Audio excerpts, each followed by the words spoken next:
थेट जाऊया, सुषमा अंधारे बोलतायत.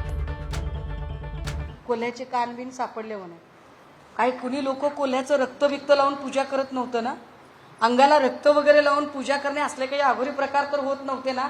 लावत असेल तर कोण लावत असेल, काय हा प्रकार असेल, शोधलं पाहिजे.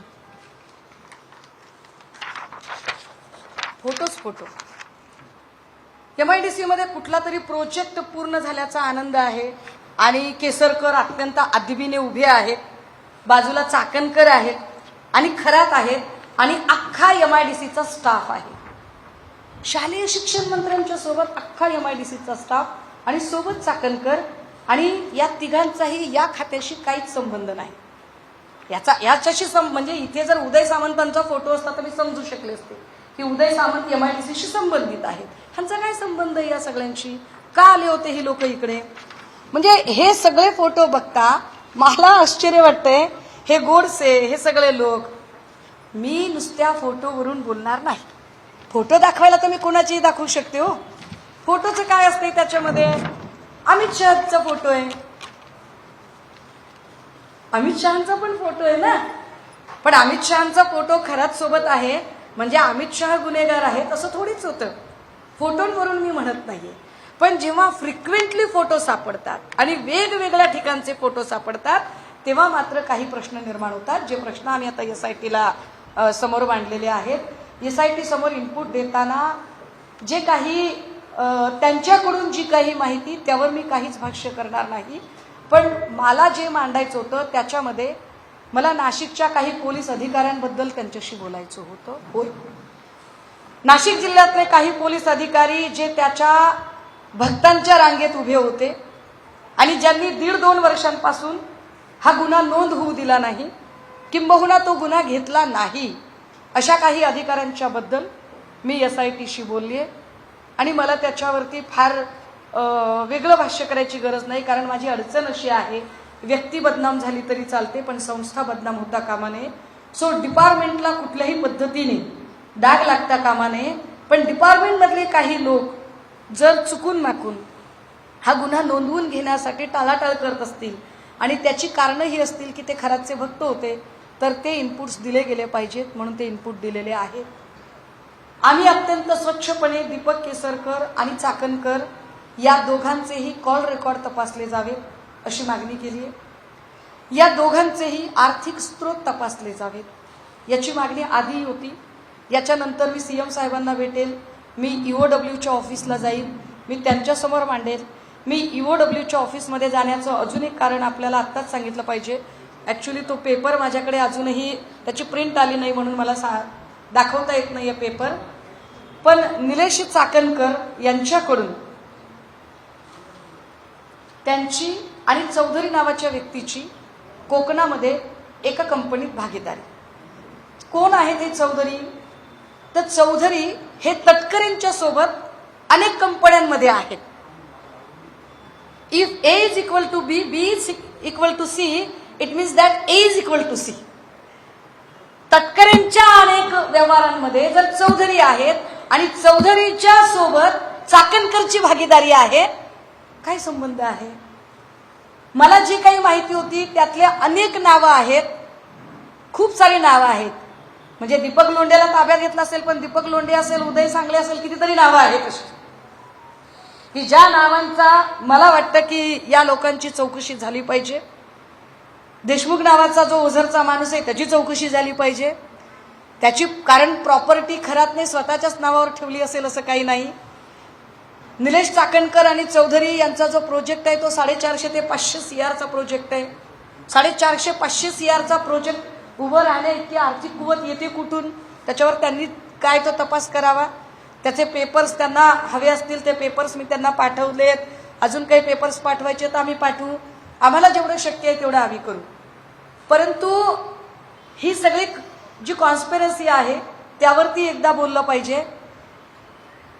अजून एक प्रिंट ऋषीदादा माझ्याकडे आलेली नाही. ती प्रिंट अशी की आपल्या सगळ्यांना कदाचित कल्पना असेल मी काय हे सगळे CDR तपासले जावे असं म्हणते. त्याचं कारण म्हणून एक घटना सांगते. अनु मलिक हे संगीतकार आहेत. संगीतकार अनु मलिक, मी खूप गंभीर काहीतरी, संगीतकार अनु मलिक यांच्यावर फिल्म इंडस्ट्रीतल्या 2 ते 3 बायकांनी अलिगेशन्स केले होते जेव्हा मी टू कॅम्पेन चालला होता. आणि या मी टू कॅम्पेनच्या अंतर्गत ज्या 3 बायकांनी त्यांचे काय हॅरॅसमेंट असेल, जे काही गोष्टी असतील त्याच्या संबंधाने जे अलिगेशन्स केले होते त्याची कंप्लेन ही चाकणकरांकडे आली होती. आणि चाकणकरांनी त्या प्रकरणामध्ये अनु मलिक यांना क्लीन चिट दिली. तुम्ही म्हणाल ताई याच्यात काय विशेष आहे? विशेष पुढे हे आहे की अनु मलिक यांच्या प्रोडक्शनचा एक चित्रपट तयार झाला, ज्या चित्रपटामध्ये रुपाली चाकणकर यांचा मुलगा सोहम चाकणकर याला काम मिळालं. हे काय प्रकरण आहे? तारखा दिवस त्यांनी टॅली करून बघावे. म्हणजे जर रुपाली चाकणकर महिलांना न्याय देण्याच्या ऐवजी या केसेस जर अशा पद्धतीने डील करत असतील तर हे वाईट आहे. तुम्ही गुगल करून बघू शकता. अनु मलिकची मी टूची केस गुगल करा. माझ्याकडच्या ज्या आहेत लिंक्स त्या मी तुम्हाला पाठवते. या सगळ्यांमध्ये सोहम चाकणकर, त्याच्यासोबत रुपाली चाकणकर, हे सगळेच लोक तुम्हाला त्या एका फ्रेम मध्ये दिसतील की ज्याच्यामध्ये अनु मलिक पण आहे. हे एवढे सगळ्या गोष्टी समोर असतानाही अजूनही रुपाली चाकणकर हे नाव पोलिसांच्या रेकॉर्डवर का येत नाही? का येत नाही? की आम्ही इतक्या गोष्टी तुम्हाला सांगतोय तरीही अजूनही ते नाव रेकॉर्डवर येत नाही. प्रश्न फक्त एका महिलेचा नाही. प्रश्न एका महिलेमुळे जर एवढं सगळं जर शोषण होत असेल तर मात्र ते वाईट आहे. आणि म्हणून त्यावर बोललं पाहिजे, म्हणून त्यावर मांडलं पाहिजे असं आम्हाला वाटतंय. या सगळ्या संदर्भाने असणारे जे इनपुट आहे ते इनपुट आज आम्ही SIT प्रमुख असणाऱ्या सातपुतेजी यांच्याकडं दिलेले आहेत आणि त्यावर आम्ही आमचं म्हणणं सुद्धा मांडलेलं आहे. या सगळ्यांमध्ये त्यांनी आम्हाला त्यांच्याही काही अडचणी सांगितल्या, ज्या अडचणी आम्ही समजू शकतो. कारण प्रश्न महिलांच्या प्रतिष्ठेचा आहे, त्यांच्या डिग्निटीचा आहे. त्यामुळे बऱ्याच गोष्टी करताना त्यांनाही ते जिकिरीचं होतंय. परंतु हे सगळं जरी खरं असलं तरी या गुन्ह्याची व्याप्ती ही फक्त महिला लैंगिक शोषण इतकी नाही. तर हा फोटो मिळालेला आहे ज्याची कॉपी अनु मलिक दिसत आहे फोटोमध्ये. रुपाली चाकणकर बाजूला आहे, बाजूला त्यांचा मुलगा आहे. ही सगळी माणसं एका फ्रेममध्ये आहेत.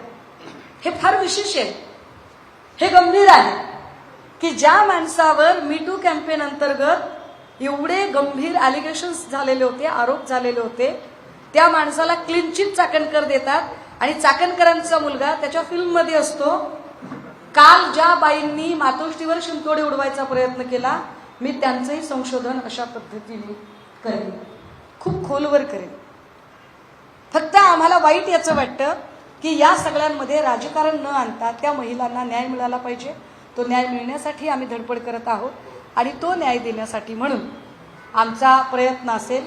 आम्ही आज आमच्या SIT प्रमुखांशी बोलताना हे सुद्धा प्रामाणिकपणे म्हटलं की बाकी काहीही असो, मला खात्री आहे की माझ्या पक्षात असा कुणीही माणूस असू शकत नाही, असूच शकत नाही. नुसत्या फोटोवरून तर ॲलिगेशन करू नयेत. जसा मी अमित शहाचा फोटो असे n नंबर ऑफ फोटो तिथे मिळतील, त्या फोटोवरून नाही. पण माझ्या पक्षातला कुणी असू शकत नाही याची मला खात्री वाटते. पण तसंही वाटलं त्यांना तर त्यांनी त्याची गय करू नये याचा परत एकदा पुनरुच्चार करते. पण जे लोक ऑलरेडी रेकॉर्डवर आहेत त्या रेकॉर्डवरच्या लोकांचं काय करणार आहात? हेमंत गोडसेंनी जो निधी दिलाय, जे पूजेला बसले होते, त्यांचं काय करणार आहात?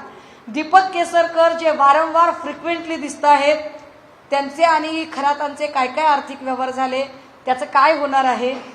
या सगळ्यांमध्ये एकनाथ शिंदे त्यांच्या पत्नीसह जे ईशानेश्वराची पूजा करताना दिसतात, त्याचं काय नेमकं अर्थ काढायचे? आम्ही फोटोंसकट बोलतोय ना, आम्ही पुराव्यांच्या सकट बोलतोय. तर याही सगळ्या गोष्टींचा आम्ही विनंती केली SIT प्रमुखांना की या सगळ्यांमध्ये याचा आनंद आहे की तुम्हाला मुख्यमंत्र्यांनी फ्री हँड दिलेला आहे. पण तरी सुद्धा आम्हाला कुठे ना कुठे भीती वाटते. कारण फलटण प्रकरणामध्ये जे झालं, फलटणमध्ये अर्थात SIT प्रमुख स्वतः त्या म्हणजे सातपुतेजीच होत्या आणि त्यांनी त्याच्यातल्या बऱ्याच गोष्टी की ताई त्याच्यातल्या सगळ्या आरोपींना अजूनही जामीन झालेला नाही. फलटण प्रकरणातल्या एकालाही जामीन झालेला नाही. कदाचित अंडर ट्रायलच ती पूर्ण केस त्यांची तशीच आत राहून चालेल, यावरही त्यांनी आश्वस्त केलं. ही चांगली गोष्ट आहे. लाईन ऑफ इन्व्हेस्टिगेशनचा भाग म्हणून अनेक गोष्टी कदाचित बोलता येणार नाहीत, पण या सगळ्यांच्यामध्ये आम्हाला जी सतत भीती वाटते. एबीपी माझा, उघडा डोळे बघा नीट.